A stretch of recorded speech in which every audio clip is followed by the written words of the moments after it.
As 1968 opened, the Viet Cong launched their Tet Offensive. Savage fighting erupted in most South Vietnamese cities, with US forces heavily involved.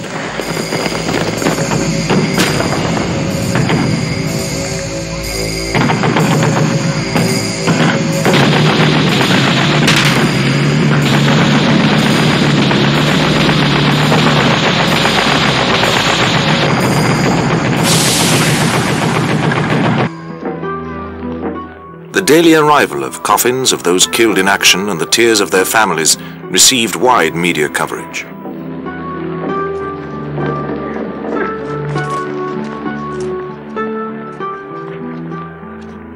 Protests against the war reached new heights and seemed to be tearing the country apart.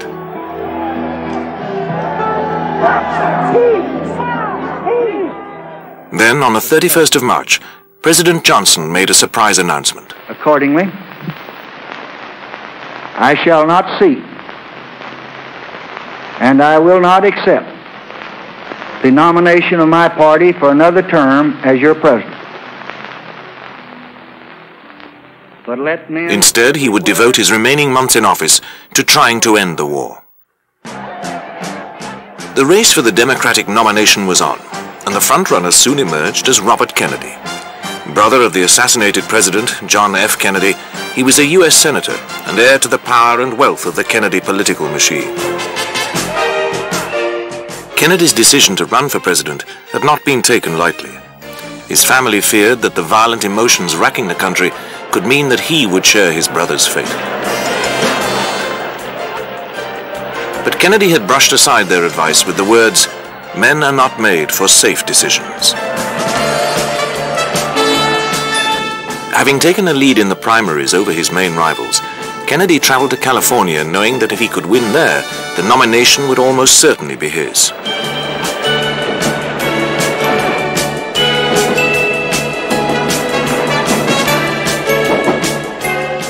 And on the 4th of June, he won easily, bringing his total of delegates to a virtually unstoppable 198.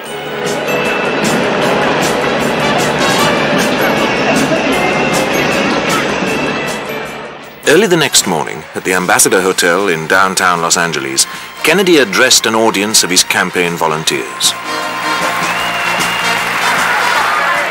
So, my thanks to all of you, and now it's on to Chicago, and let's win there.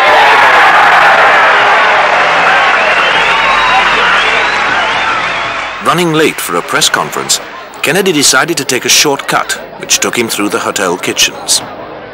A few moments later, as the senator pushed through a set of swing doors and into a narrow corridor crowded with supporters, 2 shots rang out. And Kennedy slumped to the floor.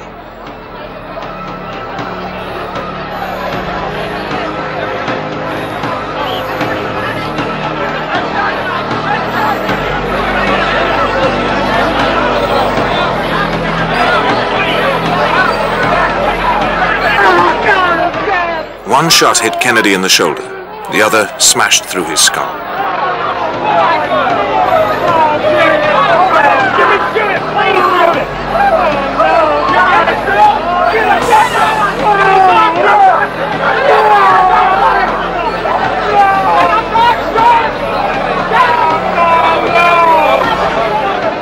The attacker kept firing as he was wrestled to the floor, and 3 bystanders were injured. Shouting, "Let's not have another Oswald." Get his thumb! Get his thumb! Hit his head! Take a hold of his thumb and break it if you have to! Get his thumb! After a few minutes, the police pushed through the stunned crowd, and a young man was taken away at gunpoint. At first, he refused to identify himself, saying only, "I wish to remain incognito." Meanwhile, Robert Kennedy and the other injured were rushed to the Los Angeles Central Emergency Receiving Station. The senator had no pulse on arrival, but doctors were able to restart his heart and operated on him for 3 hours 40 minutes. But their efforts were in vain, and 20 hours after the shooting came the announcement everyone dreaded. Senator Robert Francis Kennedy died at 1:44 a.m. today, June 6, 1968. A stunned nation laid to rest the man who many regarded as one of the best presidents the United States never had.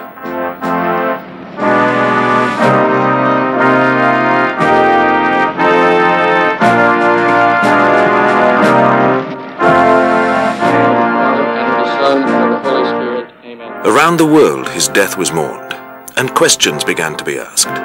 As with his brother's assassination, was this the work of a lone, deranged gunman, or had the Kennedy family's political influence created enemies who had decided to strike Bobby down before he could reach the nation's highest office?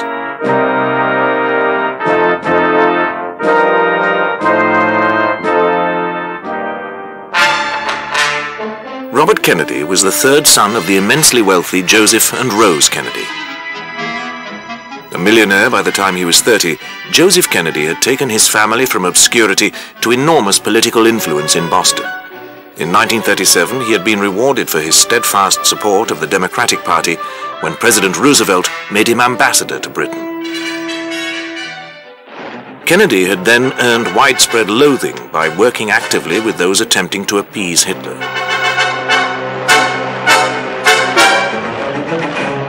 He then advised the US government, during the fall of France, that Britain was on the verge of collapse.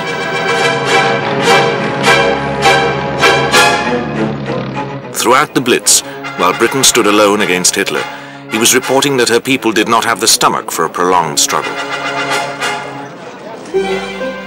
Joseph had brought up all his 9 children to be ultra-competitive and ambitious. The family had already suffered tragedy when the eldest son, Joe Jr., was killed on a flying mission during the war. The 3 surviving boys, Edward, Robert, and John, were encouraged to go into politics. After the death of his eldest son, Joseph Kennedy groomed John, who had become a war hero while commanding a PT boat in the Pacific, for the presidency.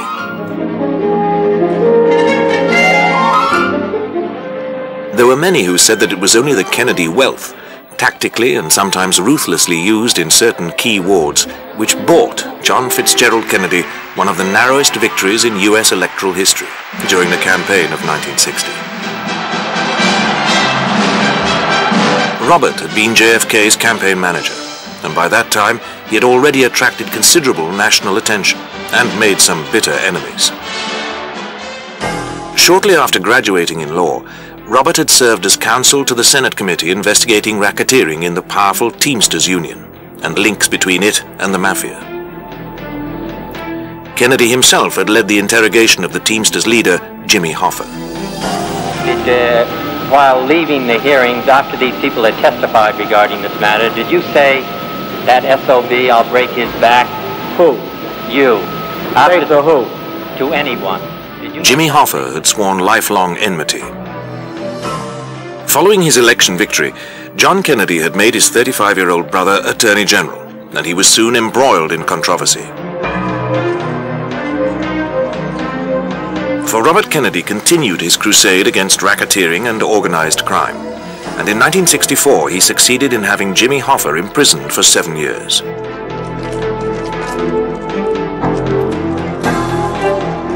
Hoffa was reported to have put out a contract on Robert Kennedy's life. Kennedy also played a leading role in encouraging the civil rights movement, which had begun to convulse the southern states of America.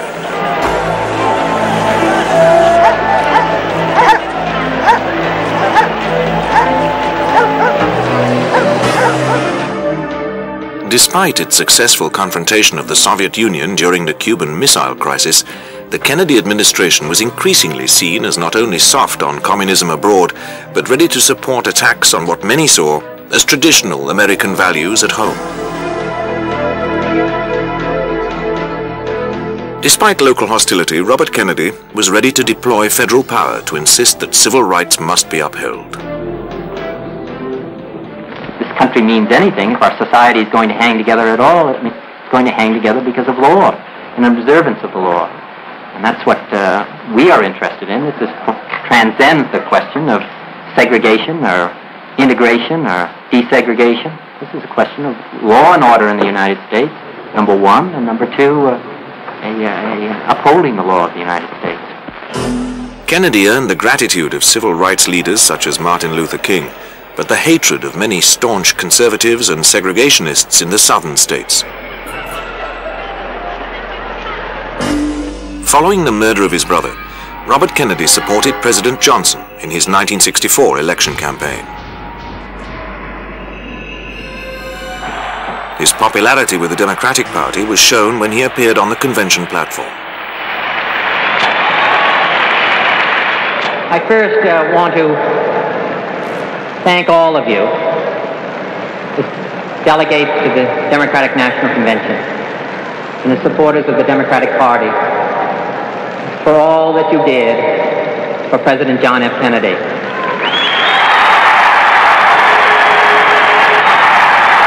So I join with you in realizing that if what has been started 4 years ago, that everyone here started 4 years ago, if that's to be sustained, if that's to be continued, the same effort and the same energy and the same dedication that was given to President John F. Kennedy must be given to President Lyndon Johnson and Hubert Humphrey. He received a 12-minute standing ovation.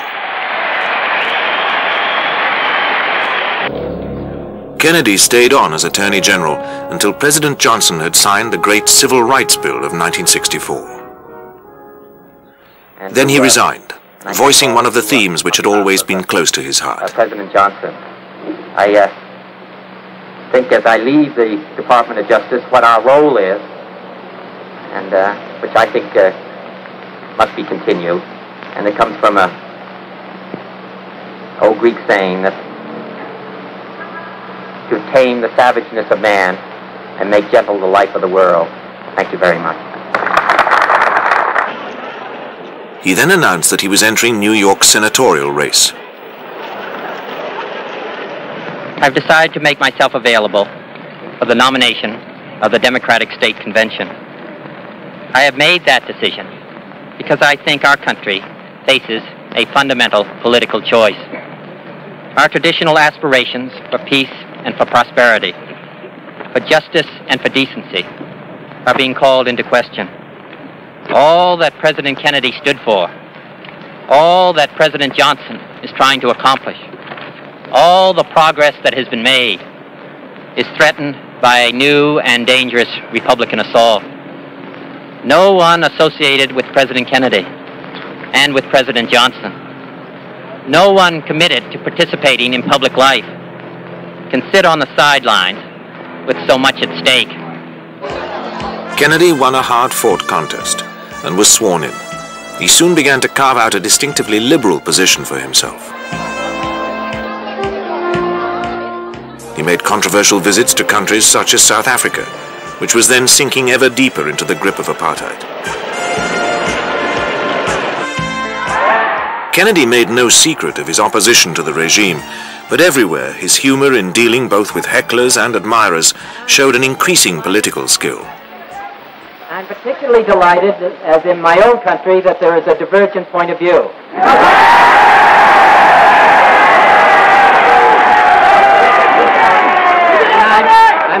I'm particularly delighted that it... Thank you very much.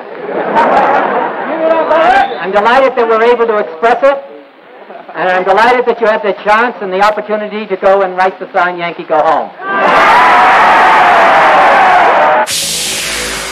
As President Johnson led the United States deeper into involvement in the war in Vietnam, Kennedy became increasingly critical.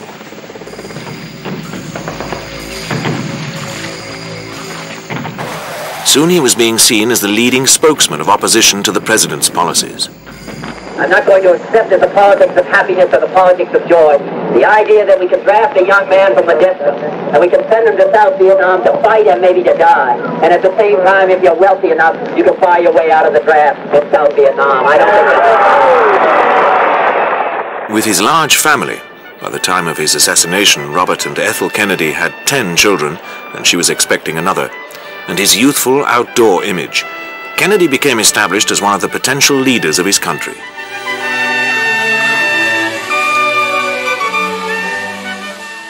It was a country which seemed to be sliding ever more deeply into division and despair. And by 1968, there was widespread speculation as to whether Robert Kennedy would risk splitting the Democrat Party by standing against President Lyndon Johnson. His attacks on the president's policies were open and scathing. So when we are told to forego all dissent and all division, we must ask, who is it that is truly dividing the country? I believe it is not those who call for change, but it is those who make the present policy. It is they who divide the country.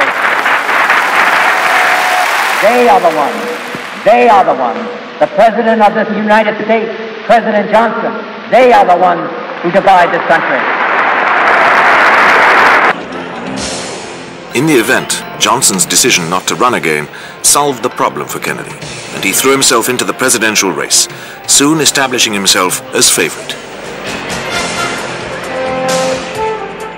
He made no secret of his belief that the Vietnam War had seriously distorted the historic role of the United States as a beacon of hope for the rest of mankind. I think that we can do better within our own country. I think we can turn this country around. I think we can do better in our relationship with other people all over the globe. Jefferson once said about the United States, we were the last best hope of mankind. That's what I want the United States to do. This is a generous and compassionate country. Love and peace. That's what this country should stand for, and that's what I intend to do. Everywhere he hammered home his message that wealth and privilege brought responsibilities, as here addressing students at a leading medical school. Men who are going to become doctors. The fact is the poor also have a very, very difficult time even entering your profession. But I think that we have to recognize, those of us who have the advantages that you have and that I have, that we have an obligation and responsibility to those who do not. I'm honored to be here. Thank you very much.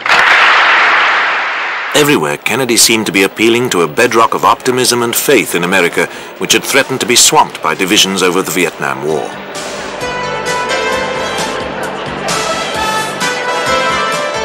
But equally, he was increasing the concern of powerful vested interests that he would be a dangerous president. As the campaign was reaching its climax in May, came a chilling reminder of the lurking dangers. I have some very sad news for all of you, and that is that Martin Luther King was shot and was killed tonight. For the first time, Kennedy was inspired to talk publicly about his brother's death. For those of you who are black and are tempted to be filled with hatred and mistrust, I had a member of my family killed, but he was killed by a white man.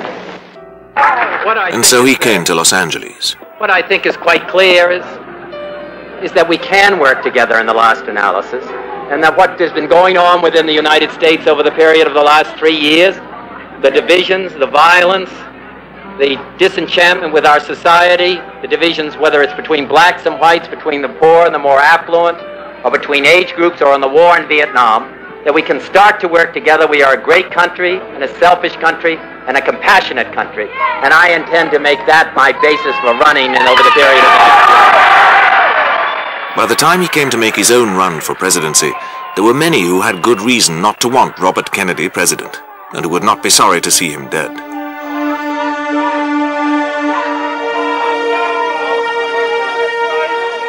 Police managed to trace the .22 pistol that had been used, and found that it was registered in the name of a 23-year-old Jordanian, Sirhan Sirhan.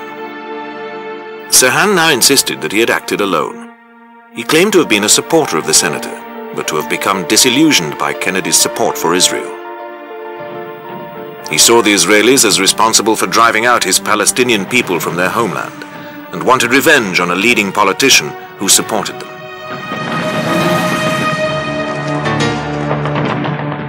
Sirhan became determined that Kennedy must die on or before the 5th of June 1968, which was the first anniversary of the Six-Day War in which Israel had yet again shattered her Arab enemies.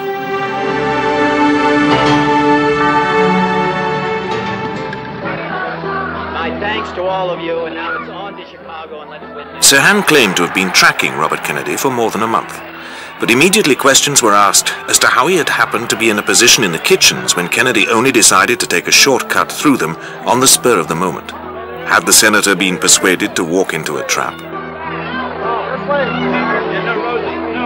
Sirhan's response was that the crowds had been such that he'd been able to work his way near to Kennedy when he paused to talk to a supporter. Some witnesses claim to have heard up to 13 shots, far more than the 8 which Sirhan could have fired with his .22 pistol, and it was claimed that the fatal shot came from the wrong angle, suggesting that there must have been a second gunman. A campaign worker claimed that during Kennedy's speech she had gone out onto a balcony to get away from the smoke and heat. 2 men and a girl wearing a polka-dot dress had pushed past her and slipped into the hall. After the shooting they had rushed out, and the woman shouted, "We shot him." When asked who they had shot, the woman replied, "We shot Kennedy." The police eventually brought a woman in for questioning, but the campaign worker was unable to identify her, and all other attempts to substantiate the story came to nothing. One explanation for the extra shots was that some of Kennedy's bodyguards had fired accidentally during the confusion. Sirhan spent the next decades fighting to get parole. He received favorable psychiatric reports and claimed that he now sincerely regretted his act. I've had a lot of time to meditate and to think and to reflect about the value of human life. It's the paramount interest that I have right now. Not to kill anyone, not to harm anyone, but be more of a productive, constructive citizen. A series of parole boards listened to his arguments, and these became increasingly sophisticated as his sentence went on.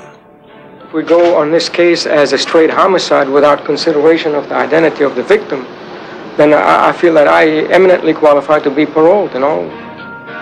But the parole boards could never forget the identity of the victim, and more than a quarter of a century later, Sirhan is still in prison.